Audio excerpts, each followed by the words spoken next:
We're going to be looking at 5 realistic targets for free agency for the Indiana Fever. We are working under the assumption that these 3 are coming back.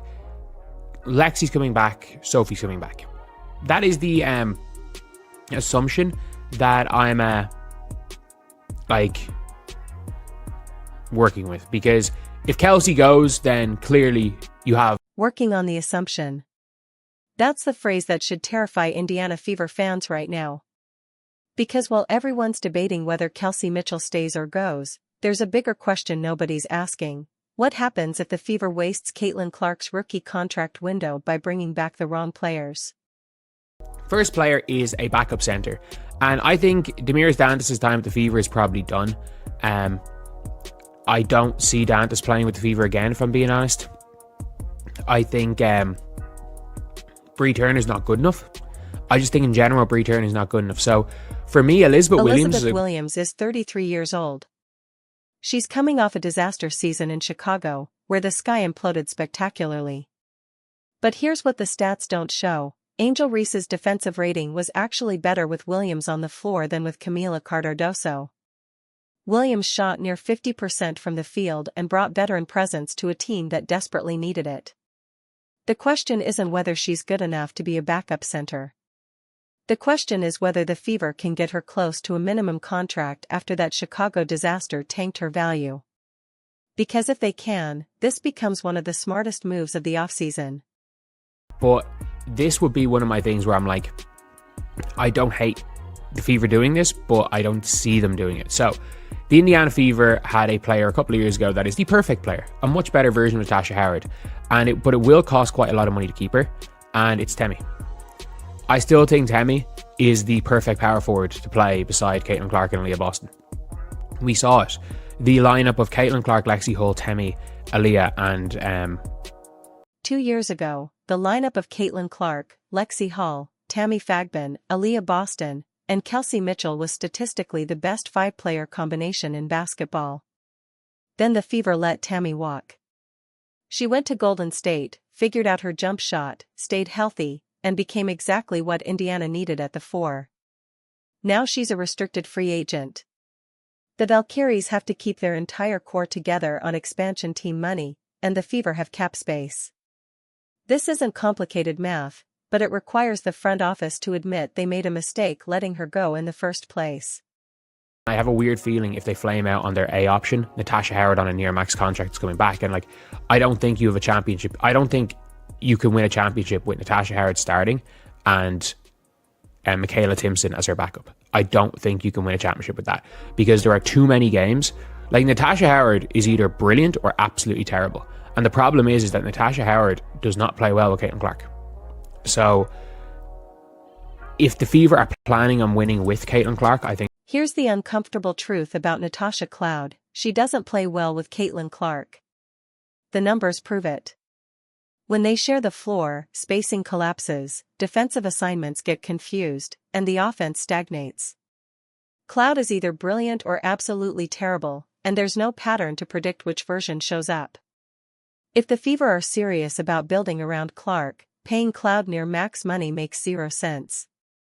But if they flame out on their A-list targets, there's a real possibility they bring her back anyway. And that's how championship windows close before they ever really open. Either of them can slide in. Aaliyah can slide in at the 4 if she gets the 3 ball. Tami can slide in at the 4, obviously. And then Sophie can slide up to the 4. So for me, that's your perfect rotation. Then you've got KK Timpson as a player. I'm absolutely fine with those 5 players sharing the 4-5. But it's going to cost quite a bit to get Tami out of Golden State. I do think in general that that Golden State, because they have to keep basically their whole team. Almost their entire team are free agents. So it's not going to be hard to it's not going to be easy to keep all their players together if you're... Costs 3/4 of a max contract to pull from Golden State. That's expensive for a player who was on Indiana's roster 2 seasons ago. But compare that investment to what happens if they don't make it. Natasha Cloud returns, Michaela Timpson remains the backup, and the Fever run back essentially the same roster that got bounced in the first round. The best 5 rotation in the WNBA would be Williams, Ben, and Boston rotating at the 4 and 5, with KK Timpson as the emergency option. That's championship-level depth. That's the kind of frontcourt rotation that can actually compete with the Aces and Liberty. But it requires spending money now, during Clark's rookie contract window, when the Fever have maximum financial flexibility. Who had a disaster season for Chicago. An absolute disaster season. But it all depends on whether you believe that this is Beck Allen or whether you believe that the Chicago Sky is a shit show. I think it's the latter. I think Beck Allen as a bench option is unbelievable. Is absolutely unbelievable. I genuinely think that Beck Allen could be a 6th player of the year candidate. She can play the 4, she can play the 3. She shoots the shit out of the ball. And people don't realize that. He genuinely averaged 27 points in a win against Dallas last season, 27 points when Chicago desperately needed every single one of them. Then Tyler Marsh benched her. Then she came off the bench inconsistently. Then the entire Sky organization collapsed into dysfunction and chaos.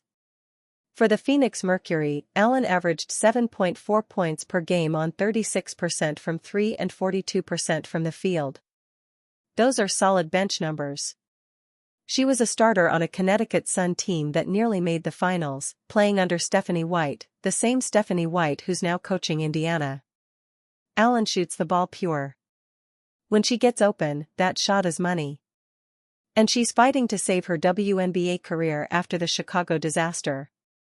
That makes her a minimum contract candidate with starter upside. Started the season. Like if you look at game logs, like there were games in Chicago, and that was the problem with her in Chicago, was the inconsistency.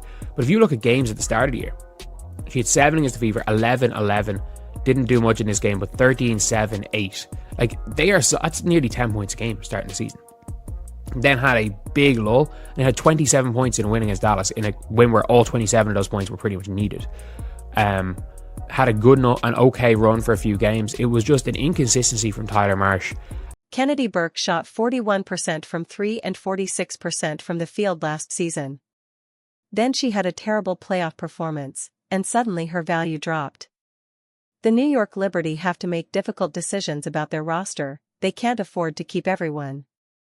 Burke might be the player they sacrifice to retain Brianna Stewart and Sabrina Ionescu's supporting cast. She's a 3-and-D wing, which is a weirdly uncommon archetype in the WNBA. She guards positions 2 through 4. She's much quicker laterally than she looks. She did an exceptional job defending Caitlyn Clark in their first matchup. And because of that bad playoff series, the Fever might get her at a discount rate. It's not going to be easy for the New York Liberty to afford to keep their team together. And Kennedy Burke might be one of those players they lose. The likes of Kennedy Burke, Izzy Harrison, they might have to pick and choose. If they want to keep Natasha Cloud, maybe they choose Izzy Harrison and say, you know what, we don't need Kennedy Burke. Kennedy Burke's not going to be cheap, because I do think she brings a lot of value in that 3-and-D role, which is a weirdly uncommon archetype, and it's an archetype that you need. She's a better defender than Beck Allen. I'm not going to say she's a better shooter. She's a better wide open shooter than Beck Allen. She's a more consistent shooter. Leticia Amihir plays hard. She's a dog. She runs hard, jumps, crashes the glass, causes havoc. She doesn't shoot particularly well yet, but she's a much more polished version of Mikayla Timpson. She's got length, can guard multiple positions, can switch, can hedge, plays team basketball. The question is whether the Valkyries are excited about bringing her back or whether they prioritize other pieces. If the Fever can get her on a cheap contract, she becomes a utility bench big who can play positions 3 through 5, put Caitlyn Clark beside her, and that athleticism becomes even more valuable in transition. So, here's what the Indiana Fever front office needs to understand about this offseason. Caitlyn Clark is on a rookie contract for 3 more years. That's the championship window. That's the time when you have a generational talent making below market money, which creates cap space to build a contender around her. The worst possible outcome isn't overpaying for Tami Benlay. The worst outcome is bringing back the same roster that got bounced in the first round, convincing themselves that 1 more year of development will fix the spacing issues and defensive breakdowns that plagued them all season. Elizabeth Williams, at 33 years old, is a smart veteran minimum signing. She's a capable backup center who won't embarrass you in spot minutes. She shoots near 50%, plays solid defense, and knows how to contribute without needing plays called for her.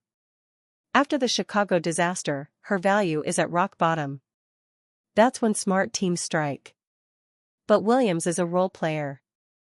She's not moving the needle. The real decision is whether the Fever go after Tami Benlay hard enough to actually get her because Golden State is in a bye. They're an expansion team trying to keep their entire core together. They can't pay everyone. If Indiana offers Benlay 3/4 of a max contract, the Valkyries probably can't match without gutting the rest of their roster. Benlay figured out the jump shot. She stayed healthy. She's the perfect power forward to play beside Clark in Boston. The lineup data from 2 years ago proves it, that 5-player combination was the best in basketball. And now Benlay is better than she was then. The Fever let her walk once. Don't make that mistake twice. If they miss on Benlay, if Golden State matches or she chooses to stay, then the Fever need to pivot immediately to Burke or Beck Allen. Both are legitimate rotation players who can contribute right away. Burke is the better defender and more consistent shooter. Allen is the flamethrower who can get nuclear hot but also disappear for stretches. Burke shot 41% from 3 last season on good volume. She guards multiple positions. She's a true 3 and D wing, which is exactly what Indiana needs beside Clark. The playoff disaster dropped her value. The Liberty's cap situation makes her available. This is the kind of opportunity that smart front offices exploit. Allen is riskier but potentially higher reward. She was a key piece in the trade that sent Jonquil Jones to New York. She was a key piece in the trade that sent Alyssa Thomas to Phoenix. Teams valued her, then Chicago happened, but Stephanie White coached her in Connecticut. White knows what Allen can do in a functional system. If White believes she can resurrect Allen's career, and they can get her near the minimum, that's a bet worth taking. The deeper bench pieces matter, too. Leticia Amihir is a restricted free agent who probably doesn't cost much. She's raw, but she's athletic and plays with energy.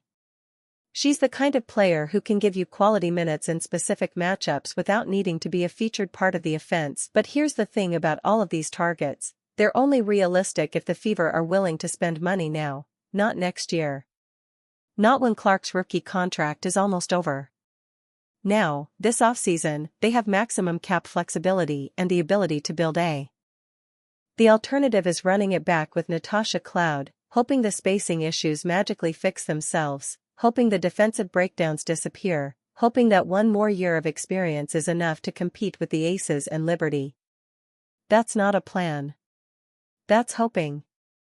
And hope is not a strategy. Championship windows are smaller than people think.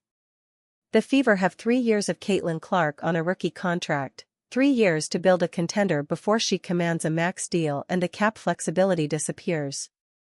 3 years before other teams figure out how to defend her, before the league adjusts, before the window starts closing. So the question for the Indiana Fever front office is simple: are you serious about winning a championship? Or are you serious about running a comfortable, profitable franchise that makes the playoffs and loses in the first round? Because those are different goals. They require different strategies.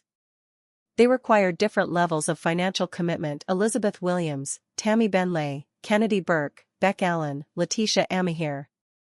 5 realistic targets, 5 players who make the Fever better, 5 players who fit beside Caitlyn Clark and Aaliyah Boston. 5 players who are actually available this offseason. The Fever can afford all of them comfortably if they prioritize winning over saving money. The question is whether they do, because in 3 years, when Clark's rookie contract is over and the championship window has closed, nobody's going to remember that they stayed under the luxury tax. They're only going to remember whether they won.so, which version of the Indiana Fever shows up this offseason.